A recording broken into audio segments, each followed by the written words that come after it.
ગુજરાતની અંદર સ્થાનિક સ્વરાજ્યની ચૂંટણી પૂરી થઈ અને એ પછી જેટલી પણ જગ્યા ઉપર જિલ્લા પંચાયત તાલુકા પંચાયતની ચૂંટણી હતી એ ઉપર સવાલ થતો હતો કે આ વખતે પ્રમુખ અને ઉપપ્રમુખ કોને બનાવવા, પણ આ બધાની વચ્ચે સૌથી વધારે નજર જો કોઈ જિલ્લા પંચાયત ઉપર હોય તો એ છે નર્મદા જિલ્લા પંચાયત, કારણ કે ઇતિહાસમાં પહેલીવાર આમ આદમી પાર્ટીએ જિલ્લા પંચાયત બનાવી અને એ પણ દાવો કરવામાં આવી રહ્યો હતો ચૂંટણી સમયે કે આ જિલ્લા પંચાયત તો આમ આદમી પાર્ટી જીતવાની છે।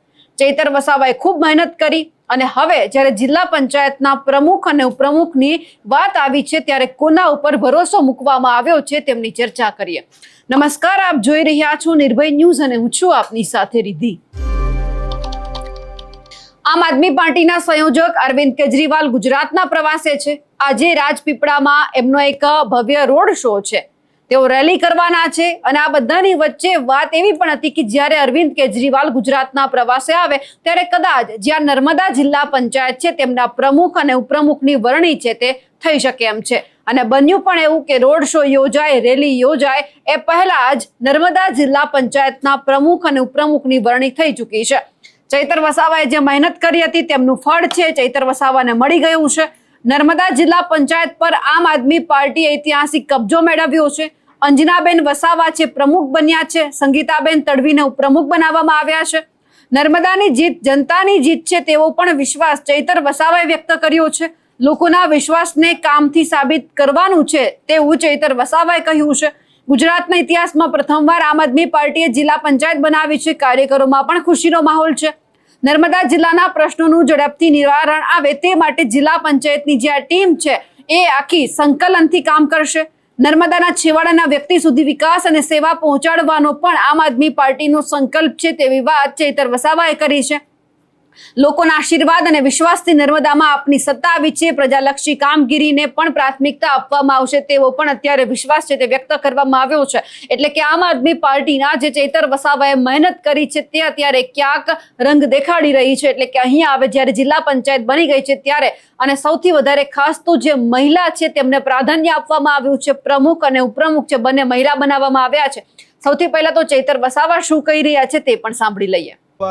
પૂર્ણ બહુમતીથી આમ આદમી પાર્ટીની જિલ્લા પંચાયત બની છે અને આમ આદમી પાર્ટીની જિલ્લા પંચાયત બની છે ત્યારે પહેલીવાર જિલ્લા પંચાયતના પ્રમુખ તરીકે અંજનાબેન વસાવાની નિમણૂક થઈ છે, ઉપપ્રમુખ તરીકે સંગીતાબેન તડવીની નિમણૂક થઈ છે।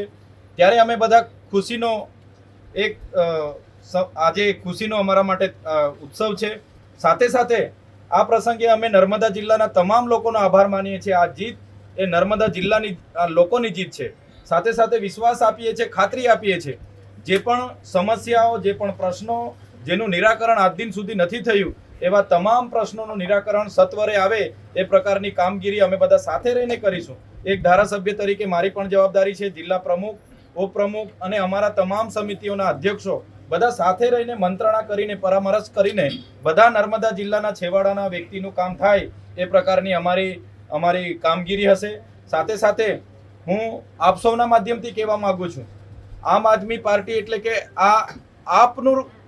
આપની રાજ નથી પણ આપણું રાજ છે। નર્મદા જિલ્લા પંચાયતમાં આપની સત્તા નથી પણ આપણી સત્તા છે અને બધા જ લોકોને સાથે રાખીને, તમામ વર્ગને સાથે રાખીને લોકોના છેવાડાના વ્યક્તિ સુધી યોજના પહોંચે, એમનો વિકાસ થાય એવું અમારું કામ હશે અને લોકોના સુખ દુઃખમાં સેવામાં તત્પર અમે રહીશું। આજે કેજરીવાલજી પણ આવવાના છે। આ પહેલીવાર અહીંયા નર્મદા જિલ્લામાં અને ગુજરાતમાં આખા જિલ્લામાં જિલ્લા પંચાયત આવી છે, તેને કારણે આવી રહ્યા છે। ચોક્કસ તમે જોશો ત્રીજો પક્ષ ગુજરાતમાં નહીં ચાલે એવી જે માન્યતા હતી અમે તોડી છે। વિધાનસભામાં અને હમણાં જે સામાન્ય સ્થાનિક સ્વરાજની ચૂંટણી હતી એમાં 500થી વધારે બેઠકો અમે જીતી છે અને 34 જિલ્લા પંચાયતોમાંથી નર્મદા જિલ્લા પંચાયત અમે કબજે કરી છે। ત્યારે આજે અમારા રાષ્ટ્રીય સંયોજક અરવિંદજી પણ અહીંયા પધારી રહ્યા છે અને નર્મદાની જનતાનો આભાર માનવાના છે, ગુજરાતની જનતાનો આભાર માનવાના છે અને જનતાને એ જ અપીલ કરવાના છે કે આ જ પ્રકારનો સહકાર 2027માં મળે તો ચોક્કસ અમે ગુજરાતમાં બદલાવ લાવી શકીશું। ઓકે,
થોડા હાથ કાઢો, વાંધો નહીં. થોડા હાથ નીચે મૂકી દો, વાંધો નહીં. હા, એટલે થોડું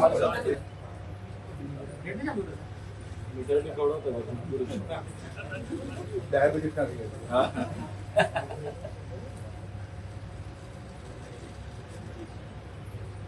હવે 2 મિનિટ સ્ટોપ રાખજો, મારી બાઇક લઈ ગયા. 2 મિનિટ દીપકબેનની લઈ લે અને આવી ગયા. હવે જે રીતે અહીંયા મહિલાઓને પ્રાધાન્ય આપવામાં આવ્યું છે ત્યારે એ જોવાનું છે કે આ બંને મહિલા છે નર્મદા જિલ્લા પંચાયતમાં કેવા કામ કરે છે.